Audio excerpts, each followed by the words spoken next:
మీకు ఇబ్బంది వస్తే నాకు ఎలా చెప్తున్నారో, నాకు ఇబ్బంది వస్తే ఎవరిని కలవాలి? కళ్యాణ్ గారినే కలుస్తాను. మరి కళ్యాణ్ గారిని కలిసినప్పుడు నేను చెప్పుకోను కదా. ఆయన చెప్తున్నాడు మహేష్ సీటు గురించి చాలా బలమైన ప్రయత్నం చేశాము. చిన్న చిన్న ఇబ్బందులు వచ్చినాయి అనుకున్నాం, కానీ ఈ సీటు కావాలని ఢిల్లీ నుంచే ఒత్తిడే వచ్చింది. మరి అవన్నీ కూడా మేము నీకు కొన్ని చెప్పలేకపోతున్నాం.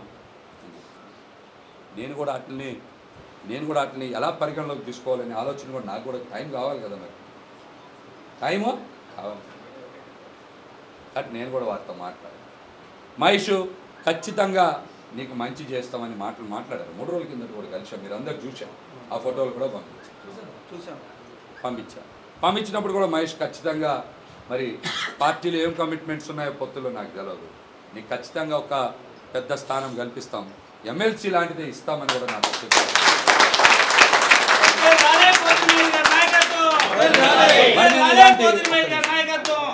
మరి నేను చెప్పినప్పుడు మరి నేను మాట్లాడింది మొన్ననే కదా. నేను మాట్లాడింది మంగళవారం మాట్లాడినాను, అందుకే వాళ్ళకి శుక్రవారం ఏమైనా బుధవారం కలిశాను. నిన్న ప్రకటన వచ్చింది, అందరు ఇక్కడే ఉన్నాం కదా. నేను మధ్యాహ్నం కూడా ఇక్కడికి వచ్చా కదా, మీరు ఫోన్ చేస్తున్నప్పుడు మాట్లాడే కదా. సాయంత్రం అందరినీ కలిసే వెళ్ళే కదా, మీ అందరితో మాట్లాడుతున్నాం కదా. మాట్లాడుతున్నాం మరి పార్టీ వారి నిర్ణయం చెప్పినప్పుడు మరి నేను కూడా ఆలోచన చేసుకోవాలి. డైరెక్ట్గా అధ్యక్షులే చెప్తున్నారు, మరి పెద్ద స్థాయిలో ఉన్నోళ్ళే అక్కడ మన పార్టీ వాళ్ళు మాట్లాడుతున్నప్పుడు నేను ఎంతవరకు మాట్లాడాలి, ఎలా మాట్లాడాలని చెప్పాలి కదా. మనం ఆలోచన చేయాలి కదా. మరి నాకు కూడా కొంత టైం కావాలి. కొన్ని మీరు చెప్తున్నట్టే, ఎక్కువ మంది చెప్తున్నట్టే మరి వెళ్ళాలనుకున్నప్పుడు అంతా గ్రౌండ్ ప్రిపేర్ చేసుకోవాలి. మీరు నిర్ణయం ప్రకటించండి అంటే నిర్ణయం ప్రకటించడానికి కూడా అన్ని సమాయత్తంలో ఉన్నప్పటికీ కూడా ఎంతమంది నిలబడతారు, ఎంతమంది జారిపోతారు, ఎంతమంది ఉంటారు మేము కూడా చూసుకోవాలి కదా.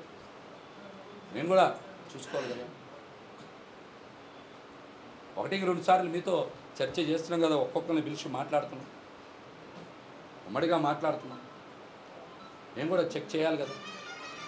నేను చెప్పే ప్రతి మాటని మీరు ఎమ్మటే వేరే ధోరణిలో అర్థం చేసుకుంటే నేను చెప్పలేను. ఎప్పుడైనా గుర్తుపెట్టుకోండి, ఐకమత్యంతో ఉన్నప్పుడు మాత్రమే ఉమ్మడి లక్ష్యాల్ని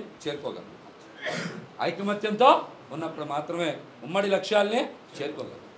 నేను నా ఒక్కడి గురించి ఆలోచించట్లేదని మీకు చాలాసార్లు చెప్పా. అలాగైతే 15 రోజులు ఎందుకు టైం? నాకు నా ఒక్కడి గురించి అయితే 15 రోజులు టైం ఎందుకు? 14వ తారీఖే పార్టీ నాతో మాట్లాడారు కదా, ఆ రోజే అయిపోయింది కదా. క్యాడర్ భవిష్యత్తు ఏంటి, నాయకులందరికీ రేపు పొద్దున్న భవిష్యత్తు ఏంటి? ఇందాక రఘు చెప్పాడు, షాపు కూడా పెట్టుకొని అట్లా నన్ను ఇబ్బంది పెడుతున్నారు, చాలా నరకం అనిపిస్తున్నారు, డబ్బులు లేక కూడా అని చెప్తున్నాడు. అట్లాంటి నాయకులను ఎవరు ప్రొటెక్ట్ చేయాలి? అమ్మాయి చెప్పింది, అస్మా చెప్తున్నారు, నా షాప్ కూడా ఎత్తేస్తామని చెప్తున్నారు. ఎవరు నిలబడతారు? మళ్ళీ నేనే పరిగెత్తాలి, నేనే వెళ్ళాలి. ఒకటి నిలబడితేనే కదా ధైర్యం వస్తుంది. మీరు మహేష్ గారు ఇప్పుడు చెప్పేయండి, అన్ని ఇప్పుడు చెప్పడానికి ఇంకా 4 రోజులు టైం ఉంది. కాస్త ఓపిక పట్టాలి. బయట రూమర్స్ వస్తాయి, ఇక్కడ ఉన్నాం కాబట్టి రూమర్స్ వస్తాయి. వేరే కార్యాలయానికి వెళ్తే రూమర్స్ వస్తాయా? ఇక్కడ ఉన్నాం కాబట్టి రూమర్స్ వస్తాయి. ఇక్కడ ఉన్నాం కాబట్టి జనసేన పార్టీ కార్యాలయంలో కూర్చున్నాం కాబట్టి, జనసేన పార్టీ కార్యాలయంలో మాట్లాడుతున్నాం కాబట్టి, జనసేన పార్టీ జెండానే పట్టుకున్నాం కాబట్టి ప్రతి ఒక్కరు రూమర్స్ మాట్లాడతారు. నా ఆస్తి అమ్ముకున్నప్పుడు ఎవడు మాట్లాడలేదే? 5 ఆస్తులు అప్పుడు ఎవడు మాట్లాడలేదే?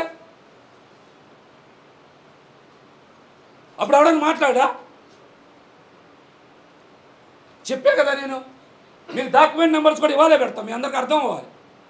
నేను అమ్మిన డాక్యుమెంట్ నెంబర్లు పెడితే మీరు కావాలంటే వెళ్ళి సబ్ రిజిస్టర్ ఆఫీస్లోనో లేకపోతే సచివాలయంలోనో మీ సేవలు ఎక్కడ ఉంటే చెక్ చేసుకోండి, నెంబర్లతో సహా పెడతా. ఎవరు ఏది పడితే అది మాట్లాడేస్తే ఎలా? జక్కంపూడిలో పోతిని విజయలక్ష్మి పేరు మీద ఉన్నది అమ్మలేదా? జక్కంపూడి తర్వాత పీనేనివరంలో పోతిని విజయలక్ష్మి పేరుంటే అమ్మలేదా? 100 అడుగుల రోడ్లో విక్రమ్ పబ్లిషర్స్ వెనకాతలు ఉండే సైట్ అమ్మలేదా? జీ కొండూరులో హైవే మీద నుంచి మూడముక్క అమ్మలేదా? ఇవన్నీ నేను అమ్ముకునే కదా, మొత్తం డాక్యుమెంట్ నెంబర్లతో సహా పెట్టమంటే పెడతా. ఏంటి అందరు డబ్బులు ఎన్ని ఆస్తులు అమ్మేది? ప్రతి ఒక్కడేమన్నా మాట్లాడితే మేము అది చేసాం ఇచ్చి ఏం చేశారు రా? అన్నీ చేస్తే అందరు ఇచ్చేస్తే మేము ఆస్తులు అమ్ముకోవడం ఎందుకు? మేము ఆస్తులు అమ్ముకోవడం ఎందుకు? అందరు అన్నీ చేసేస్తే ఎవరు ఎలా మాట్లాడేస్తే ఎలా? దొంగలేమో దొంగలేవు, లేకపోతే వ్యభిచారులు పతివ్రతలు అయిపోతే మాలాంటి నిజాయితీ పరులు ఏమవ్వాలి? నిందాలు పడాలా? నిందాలు పడాలా? మేము పడాలా? మేము సంపాదించినే కదా అమ్ముకున్నాం. పక్కనోడు ఆస్తులు ఏమి అమ్మలేదు కదా, పక్కలాడు ఆస్తులు ఏమి కొట్టేలేదు కదా, వేరే వాళ్ళ ఆస్తులు కొట్టేసి మేమేం జైలుకే వెళ్ళలేదు కదా. ఎలా మాట్లాడతారు? రాజకీయాల్లో ఎవడిష్టం వచ్చినట్టాడు మాట్లాడతారు. మనం జాగ్రత్తగా ఆచితూచి నిర్ణయం తీసుకోవాలి. డెఫినెట్గా నాకు కూడా ఆలోచన ఉంది, పబ్లిక్ నుంచి సింపతి ఉంది. ఇండిపెండెంట్గా పోటీ చేయాలని నిర్ణయం నేనే కదా ప్రకటించా. మీరు ఆ రోజు చెప్పలేదు కదా, నేను ప్రకటించా. ప్రజల నుంచి మద్దతు ఉంది. నిజంగా పార్టీ నుంచి మద్దతు లేకపోతే నన్ను మోడీ గారి దగ్గరికి పంపిస్తారా? నరేంద్ర మోడీ గారి దగ్గర ఆహ్వాన కమిటీలో పెడతారా? నిజంగా పార్టీ నన్ను కనుక వేరేలా చూస్తే పవన్ కళ్యాణ్ గారు నాకు ఇప్పుడు 3 సార్లు అపాయింట్మెంట్ ఇస్తారా? మన న్యాయబద్ధమైన కోరికనే కదా నన్ను పిలుస్తున్నారు వాళ్ళు. మనం ఈ పార్టీ కోసం పనిచేసేవానే కదా వాళ్ళు పిలుస్తున్నారు. రేపు పొద్దున్న మనం బలమైన నిర్ణయం తీసుకోవాలి. ఇందాక కొబ్బిశెట్టి గారు మీరు చెప్పారు, ఆటంతా ఆడక్కర్లా, 2-3 మూసుతో రాజుకి చెక్ పెడితే మొత్తం పడిపోతుంది. ఆట మొత్తం పడిపోద్ది. ఎవరి స్వార్థ ప్రయోజనాల కోసం వాళ్ళని అప్పుడే పార్టీని చీల్చేయాలని ప్రయత్నం చేస్తున్నారు కదా వాళ్ళు.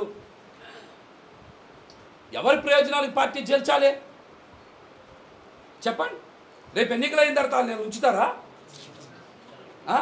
ఎవరి ప్రయోజనాల కోసం పార్టీని చీల్చేస్తారు? అవి స్వార్థ ప్రయోజనాలు కావా? అవి వ్యక్తిగత ప్రయోజనాలు కావా? మీరు అడగండి, మీరు అడగాలి కదా. మీరు కూడా మహేష్ గారు మీరు చెప్పాలి. ఏంటి నేను చెప్పేది? ప్రతిదీ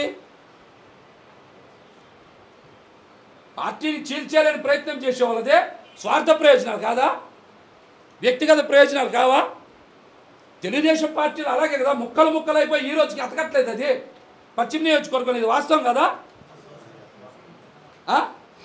ఒక మీటింగ్ కూడా పెట్టలేకపోయారు కదా వాళ్ళు. జనసేన పార్టీతో సమావేశమే పెట్టలేకపోయారు. ఇది వాస్తవం కదా.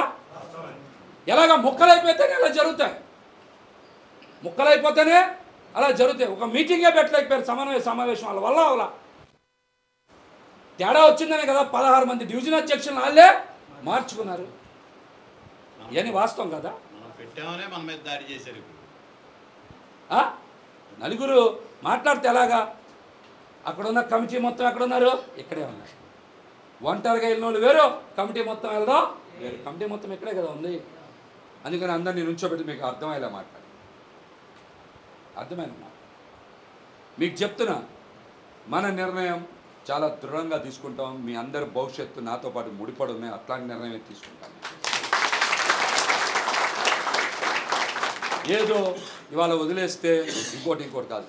వచ్చే నెల 26 వరకు ఉంది టైం. రకరకాల ఇవన్నీ జరుగుతాయి.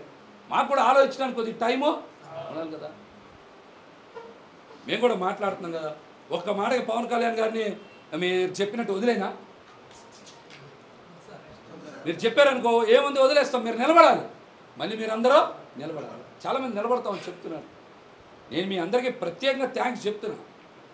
మనం కలిసికట్టుగా ఎక్కడికైనా వెళ్తేనే, ఉమ్మడిగా ఎక్కడికి వెళ్తేనే దానికి ఫలం ఉంటుంది, గౌరవం ఉంటుంది. లేకపోతే మన ముందు ఒక మాట మాట్లాడతారు, మన వెనకాల